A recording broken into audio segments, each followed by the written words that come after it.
কি রে কাটা শামসুল, তুই যে আমার কাছে 3,000 টাকা নিলি, বললি যে আসতেছি, আজ 1.5 মাস হয়ে গেল, আমার সাথে কোনো দেখা সাক্ষাৎই নেই।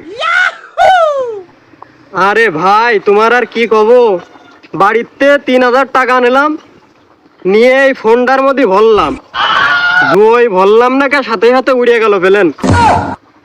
কি করব ভাই, তোমার তো টাকা দিতেই পারলাম না, সাথে সাথে আমার এই যে আরো 3,000 বাস গেল।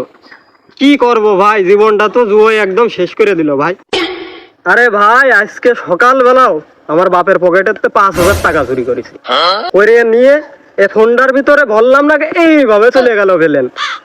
ভাই পেলেন তো গেল না, মনে হলো যে এই কলিজা ছিঁড়ে চলে গেল। আমি বাড়ি যাব কিভাবে, আমি তো বুঝতে পারতেছি না ভাই, কি করব আমি। ভাই যদি কিছু পারো আর কিছু টাকা হাওলাত দাও, এর ভিতরে তো সব নিয়েই নিয়েছে। দেখি এবার টাকাটা যদি ভরে পাই ভাই, তোমার 3,000 না, সাথে আর 3,000 যোগ করে দিবা না ভাই।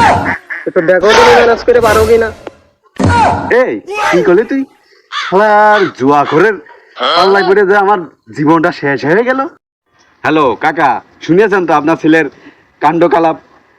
আমার কাছ থেকে 3,000 টাকা নিয়েছে, আবার আপনার কাছ থেকে বলে 5,000 টাকা পকেটেতে চুরি করেছে, আবার আমার কাছে হলাত চাই। আপনি রেডি থাকেন, আমি টাকা নিতে আসতেছি। আমি আর আপনার ছেলের পাল্লায় আর পড়ছি না। ভাই আমার এই ক্ষতিটা করিস না ভাই, তুই প্লিজ ভাই, তুই এই ক্ষতিটা করিস না। আমি এমনি বিপদগ্রস্ত ভাই, তুই এই ক্ষতিটা করিস না ভাই, প্লিজ তোর পায়ে ধরি ভাই।